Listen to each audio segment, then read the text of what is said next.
Math की online class में आपका स्वागत है। कक्षा 10 की क्लास में आप देख रहे थे कि सन 2023 का हम अनुसार पेपर हल करा रहे थे। पहला सेट, इसके खंड आ के 15 प्रश्न हो गए थे। आज की क्लास में 16वें प्रश्न से देखेंगे। जैसा कि आपको पता है कि खंड आ में इसके आपके 20 प्रश्न होते हैं, 20 बहुविकल्पी प्रश्न एक एक नंबर के। तो उसमें 15 प्रश्न आपके हो गए थे। अब 16वां प्रश्न देखते हैं। कह रहा है दो वृत्तों के व्यासों का अनुपात, व्यासों का अनुपात 4:9 है। वृत्तों की परिधियों का अनुपात, वृत्तों की परिधियों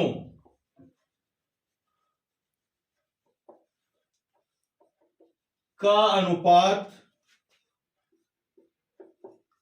होगा। 4 विकल्प यहां पर दिए हुए हैं आपके। ए विकल्प है 9:4, बी विकल्प है 4:9, सी विकल्प है 2:3 और डी विकल्प है आपका 4:5। चलिए हल करते हैं।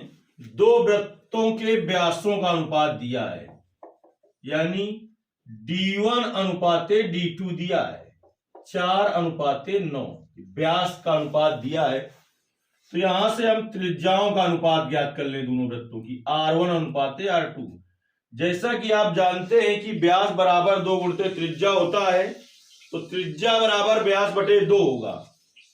तो 4/2:9/2 हो जाएगा त्रिज्याओं का अनुपात। तो R1:R2 बराबर 2 का भाग देंगे तो 2 बार चला जाएगा, इसमें पूरा पूरा नहीं जाएगा। तो एक हिसाब से देखें तो R1/R2 का मान है आपका 2/9/2। अब हमसे उसने क्या पूछा है? हमसे उसने पूछा है वृत्त की परिधियों में अनुपात ज्ञात कीजिए। तो यानी पहले वृत्त की परिधि, पहले वृत्त की परिधि का अनुपात पूछा है दूसरे वृत्त की परिधि से, दूसरे वृत्त की परिधि से। तो जैसा कि हम जानते हैं कि वृत्त की परिधि होती है 2πr, लेकिन पहले वृत्त की त्रिज्या R1 है तो हो जाएगी 2πr1 बटे दूसरे वृत्त की परिधि हो जाएगी 2πr2। तो 2 से 2 कटा, पाई से पाई कटा, आ गया R1/R2। और R1/R2 का मान हमने पहले निकाल रखा था, इसको समीकरण 1 दे देते हैं।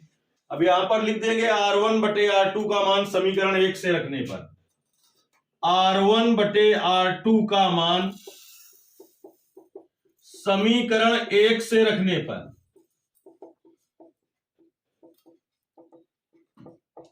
R1/R2 का मान है 2/9/2। इसके बटे कुछ नहीं तो 1 है, बाहर बाहर का गुणा होगा अंदर अंदर का, तो 2 ऊपर चला जाएगा तो हो जाएगा ये 2/1 गुणते 2/9, तो 2 दूनी 4/9। तो यानी इनके परिधियों में जो अनुपात आएगा वो 4:9 का अनुपात होगा। बी विकल्प आपका सही होगा। तो आपको बी विकल्प पर गोला कर देना है। ये आपका सवाल नंबर 16 था। अब हम आते हैं सवाल नंबर 17 पर। देखते हैं इसका सवाल नंबर 17 क्या है।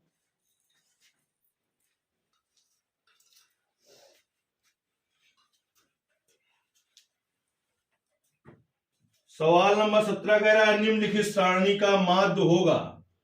सारणी दी है आपका, तो एक कॉलम में लिखा है वर्ग अंतराल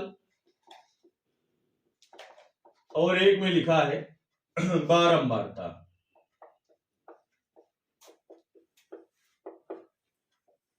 वर्ग अंतराल वाले में है 0 से 2, 2 से 4, 4 से 6, 6 से 8, 8 से 10।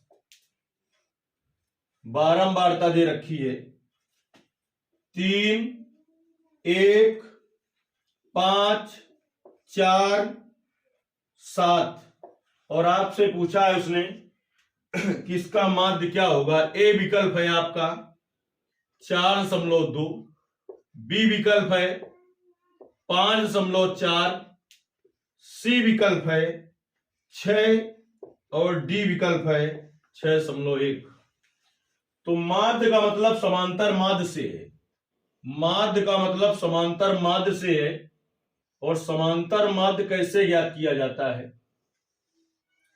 समांतर माध्य ज्ञात करने की 3 विधियां बताई गई आपको, प्रत्यक्ष विधि, पग विचलन विधि और कल्पित माध्य विधि। तो अगर कैलकुलेशन छोटा है तो प्रत्यक्ष विधि का उपयोग कर लेते हैं। अगला कॉलम आपको बनाना होगा मध्य बिंदु यक्ष का।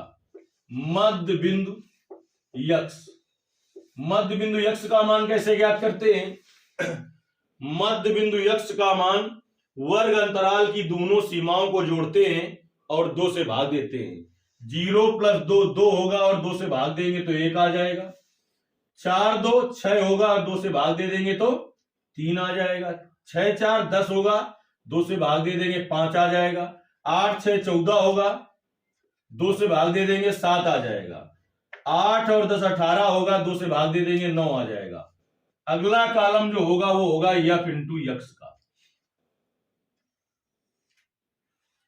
तो एफ इंटू यक्स 3 गुणते 1 बराबर 3, 1 गुणते 3 बराबर 3, 5 गुणते 5 बराबर 25, 4 गुणते 7 बराबर 28 और 7 गुणते 9 9 सत्ते कितना होता है? 63। अब हमें पता है समांतर माध्य x बार बराबर समेशन एफ एक्स बटे समेशन एफ होता है। समेशन एफ ज्ञात कर लें, समेशन एफ एक्स का मान ज्ञात कर लें। समेशन माने होता है योग, इसका योग ज्ञात करें। 3 1 4, 5 9 और 4 13 7 20, इसको जोड़ ले। 3 3 6 और इसके बाद 25 है आपका, 28 है, 63 है। 6 5 11, 11 3 14, 14 और 8 22, हासिल 2। 6 2 8 2 10 2 12, 122 आ गया। अब समांतर माध्य यक्स बार बराबर होता है समेशन एफ एक्स बटे समेशन एफ। तो समेशन एफ एक्स का मान 122 है, बटे में 20 है। 20 का भाग अगर आप नहीं दे पाते हो तो ऐसे कर लो, 122 बटे 2 गुणते 1 बटे 10, 2 का भाग 2, 6 दूनी 12, 2 का भाग 122 में दोगे तो 6 दूनी 12 हो गया आपका। 2 उतारा, भाग जोड़ने में गलत हो गया है कहीं। 3 3 6 और 25, 28 और 63, 6 5 11, 6 5 11 और 8 19, 3 22, 2 ठीक है। 6 2 8 2 10 2 12 ठीक है। तो अब इसके बाद कितना हो गया आपका? भाग इसमें नहीं जाएगा, दशमलव लगाया, 0 बढ़ाया नहीं, 2 का भाग तो चला जाएगा यार। 6 दूनी 12, पूरा पूरा चला गया, 2 उतारा और 2 का भाग 2 में चला जाएगा 1, 2 1 2, यानी 2 का भाग दोगे तो 61 और 10 से इसमें भाग फिर से दे दो तो 1 अंक बाद दशमलव लग जाएगा, 6.1। तो तुम्हारा विकल्प कौन सा सही होगा? डी सही होगा।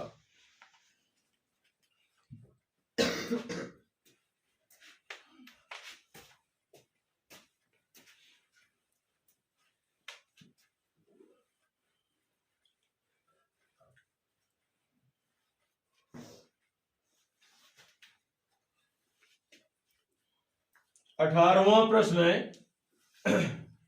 किसी बारंबारता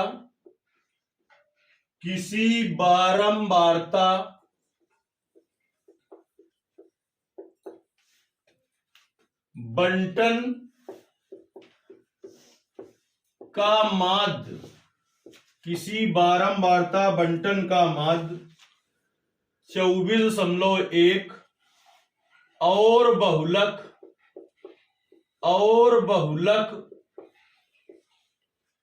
28 है,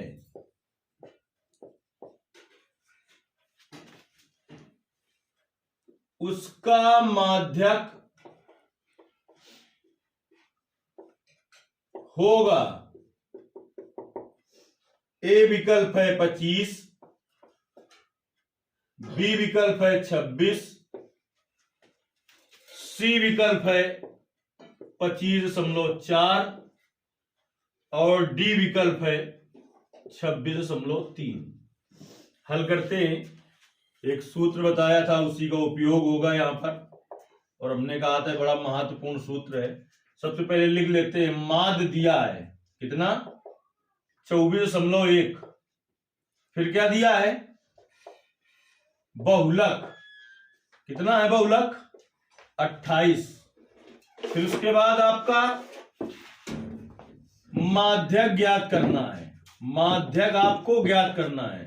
तो सूत्र हमने लिखाया था बहुलक बराबर 3 गुणते माध्यिका या उसी को कहते हैं माध्यक माइनस 2 गुणते माध्य। तो बहुलक आपको पता है कि 28 है, बराबर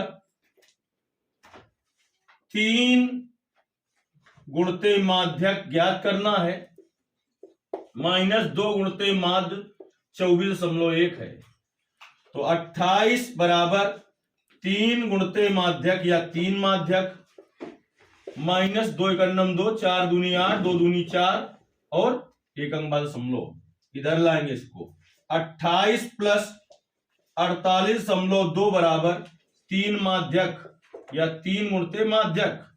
तो अब जोड़ देंगे 48.2 में 28 28.0, 2 8 8 16, 4 2 6 1 7, 76.2 बराबर 3 माध्यक। तो यहां से माध्यक का मान निकाल लेंगे। माध्यक बराबर आ जाएगा आपका, माध्यक बराबर 3 गुणा में भाग में चला जाएगा 76.2/3। तो 3 का भाग आपको देना है 76.2 में। 3 दूनी 6, 1 बचा 16 हो गया, 5 3 15, 1 बचा आगे समलो मिला तो समलो लगा दिया, 12 हो गया, 3 चौको 12, 25.4 आ गया। सी विकल्प आपका सही है। 19वां क्वेश्चन देखते हैं क्या कहता है।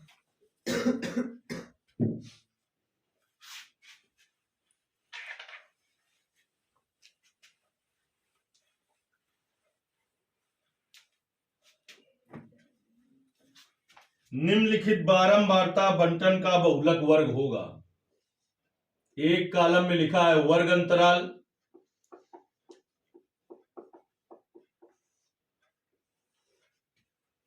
और दूसरे में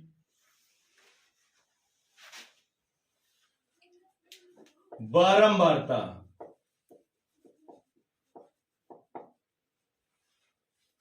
वर्ग अंतराल है 0 से 10, फिर है 10 से 20, फिर है 20 से 30, फिर है 30 से 40, फिर है आपका 40 से 50। बारंबारता है आपकी 11, फिर है 21, फिर है 23,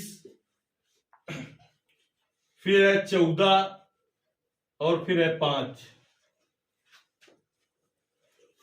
ए विकल्प है आपका 10 से 20, बी विकल्प है 20 से 30, सी विकल्प है आपका 30 से 40 और डी विकल्प है 40 से 50। उसने कहा है बहुलक वर्ग होगा। तो देखेंगे बारंबारता सबसे ज्यादा बार कौन है। 0 से 10 तक वर्ग अंतराल वाले 11 पद हैं, और 10 से 20 वाले 21, 20 से 30 वाले 23, 30 से 40 वाले 14 पद हैं, 40 से 50 वाले 5 पद हैं। यानी सबसे ज्यादा पद है वर्ग अंतराल 20 से 30 वाले। वर्ग अंतराल 20 से 30 वाले सबसे ज्यादा 23 है। ये 21 बार है, 11 बार है, 14 बार है, 5 बार, सबसे ज्यादा 23 बार है। तो इसमें पूछा था बहुलक वर्ग होगा, तो 23 सबसे ज्यादा बार है, तो इसका बहुलक वर्ग है 20 से 30। तो आपका बी विकल्प सही होगा। क्वेश्चन नंबर हम देखते हैं 20। कह रहा है माध्य कामा माध्यक एवं बहुलक के बीच संबंध होगा। ए विकल्प है माध्यक बराबर 2 बहुलक प्लस 3 माध्य। बी विकल्प है बहुलक बराबर 3 माध्यक माइनस 2 माध्य। सी विकल्प है बहुलक बराबर 2 माध्य माइनस 3 माध्यक। डी विकल्प है माध्य बराबर 3 माध्यक माइनस 2 बहुलक। तो अभी एक सवाल में हमने उपयोग किया, हमने सूत्र लिखा बहुलक बराबर होता है 3 गुणित माध्यक, यानी कि माध्यिका जिसे भी कहते हैं माध्यक को, माइनस 2 गुणित माध्य कहें या समांतर माध्य कहें। कोष्ठ में लिखा है, इसका मतलब इसका अर्थ यही है। तो इसमें सीधे सीधे विकल्प मिल गया कि बहुलक बराबर 3 गुणित माध्यक माइनस 2 गुणित माध्य। बी विकल्प सही है। लेकिन यहां से कितने तरीके से विकल्प बन सकते हैं, कोई जरूरी नहीं कि ये विकल्प लिखा मिले। जैसे कि बहुलक बराबर है 3 माध्यक माइनस 2 माध्य। तो यहां से आपका बहुलक, अगर कोई विकल्प ऐसा होता, ये विकल्प ना दिया होता, बहुलक प्लस 2 माध्य बराबर 3 माध्यक, तो ये सही होता। या तो माध्यक बराबर क्या हो जाता, बहुलक प्लस 2 माध्य, ये गुणा में है, भाग में चला जाएगा बटे 3, यानी माध्यक बराबर ऐसा लिखा होता तो सही था। या तो ऐसा लिखा होता आपका तो सही था कि बहुलक प्लस 2 गुणित माध्य बराबर 3 माध्यक, या फिर ऐसा होता आपका तो सही था कि हम माध्य को इधर लाएं, तो हो जाएगा 2 माध्य बराबर 3 माध्यक, बहुलक इधर से इधर जाएगा माइनस बहुलक, तो यहां से माध्य बराबर निकल आएगा, माध्य बराबर 3 माध्यक माइनस बहुलक बटे में 2। ऐसा विकल्प कोई दिया होता तो सही था, या ऐसा कोई विकल्प दिया होता वो भी सही था।